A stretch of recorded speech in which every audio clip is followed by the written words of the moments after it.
শরীয়তপুরে moon নামে একটি restaurant আছে, তো সেখানে আমি মুন না গিয়ে পারি। সো হ্যালো এভরিওয়ান, আজকে চলে গেলাম মুন ভ্যালি রেস্টুরেন্টে। তো এখানে গিয়ে আমরা কি করছি না করছি সব দেখাবো এই ভিডিও। তো ফার্স্ট অফ অল এই তো আমরা রেস্টুরেন্টের ভিতরে ঢুকে যাই, আর এর ইন্টেরিয়রটা ছোট ছিল, বাট এটা ডেকোরেশনটা একটা সফট থিমের মধ্যে ছিল। তো যাই হোক, আমি আমার ফ্রেন্ডরা সবাই মিলে খাবার অর্ডার করতেছিলাম। তো এইখানে দেখলাম অনেক সি ফুড টাইপের আইটেম আছে, অ্যান্ড এগুলো আমরা ট্রাই করিনি। ভাবছি যে না, আমরা একটু নর্মাল খাবার ট্রাই করে দেখি যে খাবারগুলো কিরকম হয়। তো সবাই দুপুরে যেহেতু গিয়েছিলাম, অ্যান্ড দুপুরে যাওয়ার পরে আমাদের রাইস টাইপের খাবার খেতে ইচ্ছে করে, তারপর আমরা রাইস টাইপের খাবার অর্ডার করে দেই। আর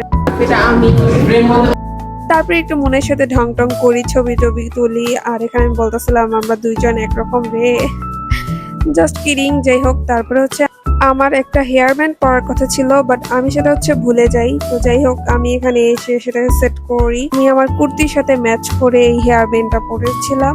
পরে আমি এখানে লাইট খুঁজে পাচ্ছিলাম না, তাই আমাকে কালো দেখাচ্ছিল। অ্যান্ড এখানে হয়তো বা তখন ওনারা সব লাইট অন করেনি, দ্যাটস ওয়াই একটু এরকম দেখা যাচ্ছিল। যাই হোক, তারপরে আমি আমার ড্রেসটা শো করতেছিলাম। তারপর আমাদের খাবারগুলো চলে আসে, অ্যান্ড আমরা এখানে সবাই ফ্রাইড রাইস অর্ডার করি। অ্যান্ড এখানে আমি আর আমার বোন একটা ফ্রাইড রাইস অর্ডার করি, কজ আমরা যতই না খাই করি, বাট অত খেতে পারি না।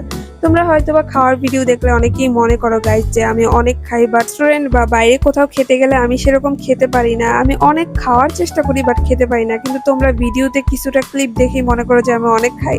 গাইজ, আমি যদি অনেক খাইতাম তাহলে আজকে আমি একটা ভোটকা মাছ থাকতাম, এরকম শুটকি মাছ থাকতাম না। আমার চিকনের জন্য যে আমার কত কথা শোনা লাগে। যাই হোক, তারপর আমরা চলে যাই রেস্টুরেন্ট থেকে। তারপরে চলে আসি আমার একটা অনাকাঙ্ক্ষিত স্মৃতিচারণের জায়গায়। এখানে আমরা ছোটবেলায় অনেক আসতাম, বাট সচরাচর তো এখানে আসা হয় না। শরীয়তপুর গেলেই তারপর একটু যাওয়া হয়, তাও অনেক কম যাওয়া হয়। তো এখানে এসে আমার অনেক ভালো লাগতেছিল। আমার ছোটবেলার সব স্মৃতি মনে পড়ে যাচ্ছিল, যে এখানে কত ঘুরতাম আসতাম। এখানে বসে সবাই মিলে আড্ডা দিতাম। হোক, এখানে আমার তো মনে হচ্ছে উঠতি ফিরুর মতো উঠতেছিলাম আর ভিডিও করতেছিলাম।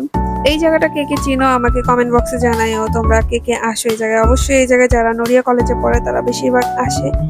অ্যান্ড এই আউটফিটের সাথে আমার হেয়ার কালারটা ম্যাচ হয়ে গিয়েছিল, তো আমার অনেক ভালোই লাগতেছিল ভিডিও করতে। সো গাইজ, এই ভিডিওটা এই পর্যন্তই। তো তোমাদের যদি ভালো লেগে থাকে তাহলে লাইক, কমেন্ট, শেয়ার করতে ভুলো না। So bye bye.